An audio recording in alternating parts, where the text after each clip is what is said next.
Bismillahirrahmanirrahim. Rabbi shrah li sadri wa yassir li amri wahlul 'uqdatam Dulu, min Bu. lisani yafqahu qawli. Assalamualaikum warahmatullahi wabarakatuh. Waalaikumsalam. Alhamdulillahirrahmanirrahim. Bihi nasta'in wassalatu wassalamu ala asyrofil anbiya'i wal mursalin wa ala alihi wa sahbihi ajma'in.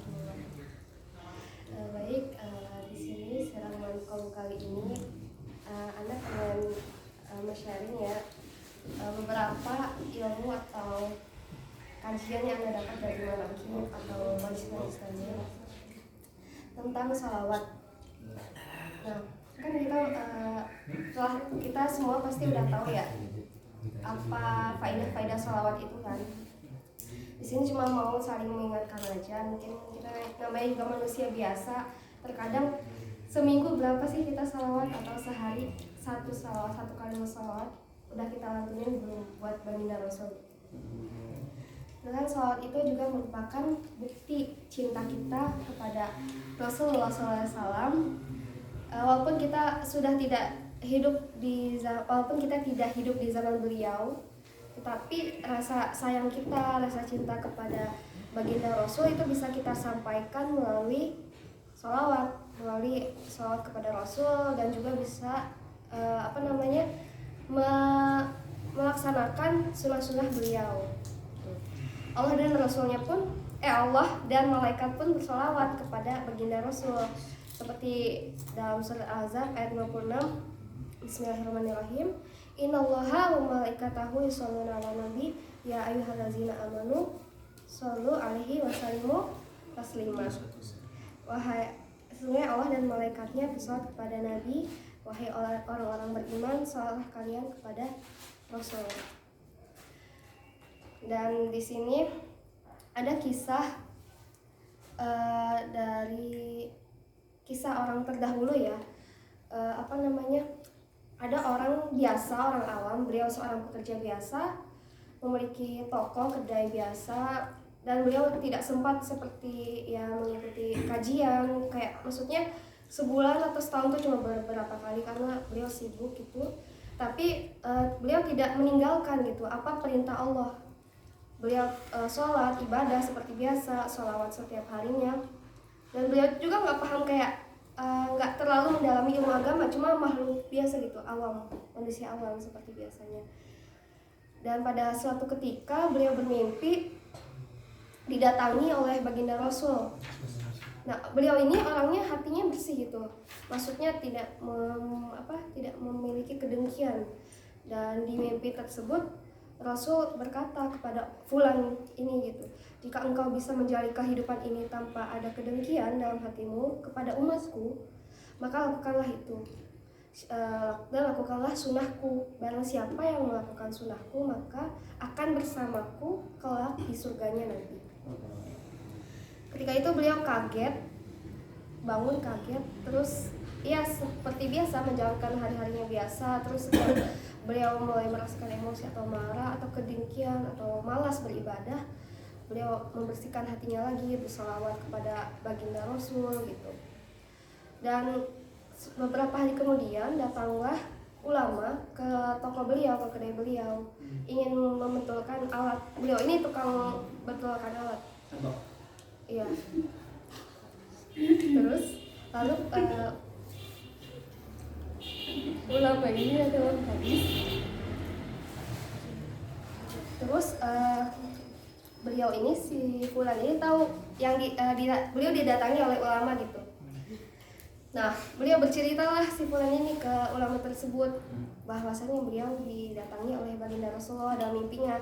Kagetlah ulama ini, soalnya ulama ini menganggap si pekerja ini mah orang biasa gitu, orang biasa yang gak sering datang kajian, yang ibadahnya juga mungkin dengan mata kepala manusia itu biasa-biasa aja, kan kita nggak tahu ya, pandangan Allah dan manusia itu berbeda.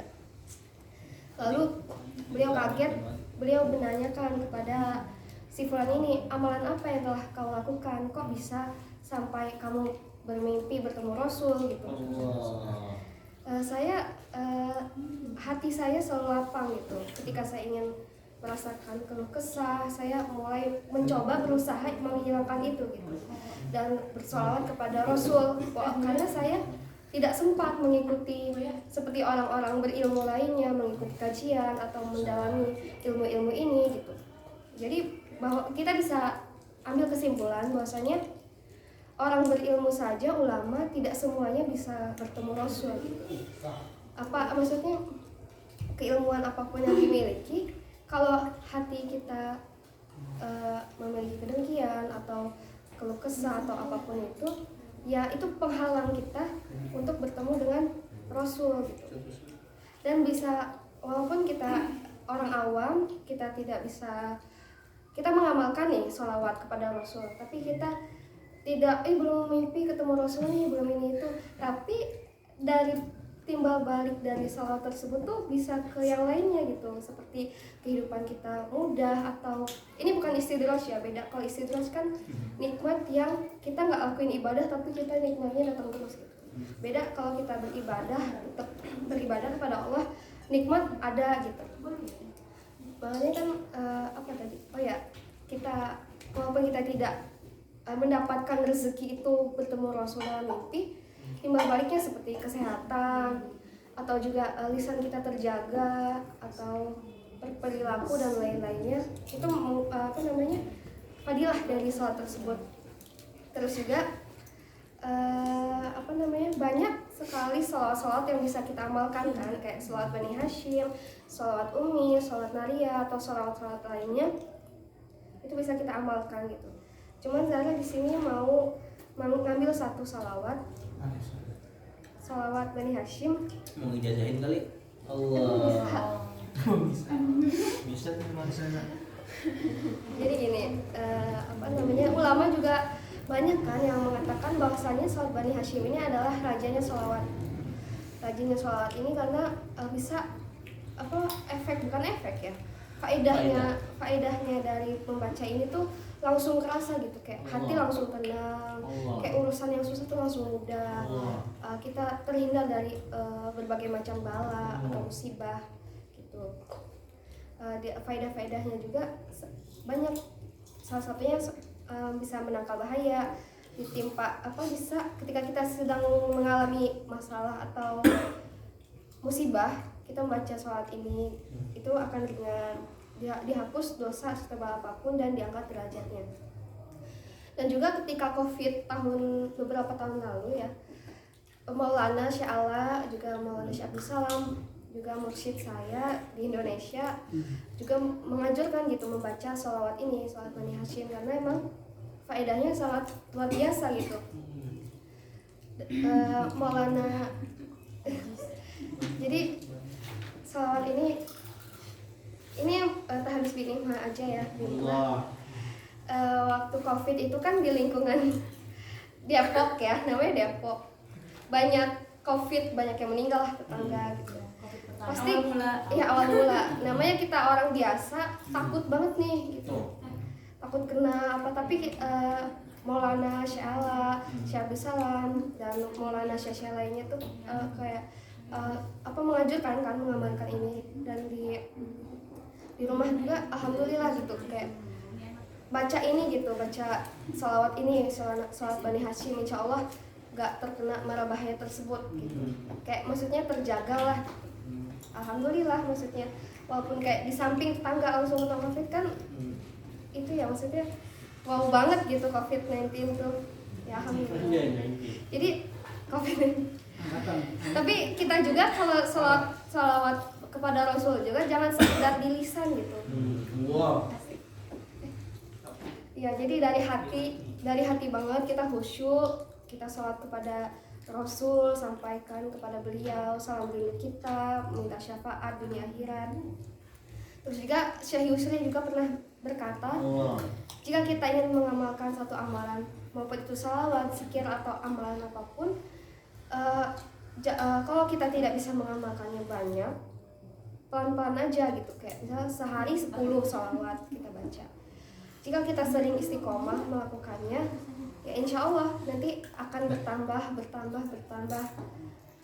terus, nanti lama-kelamaan juga faedah ke kitanya banyak gitu. Mungkin sekian ya yang bisa saya sampaikan. Intinya Jangan lupa bersalawat guys. Dan salawatnya gimana salawatnya sih? Oh ya, salat Bani Hasyim. Ini ya. Salat Bani Hasyim tuh Allahumma sholli ala nabil Hasyimi Muhammadin wa ala alihi wa sallim taslima. Alkinin Relanda pakai relanda.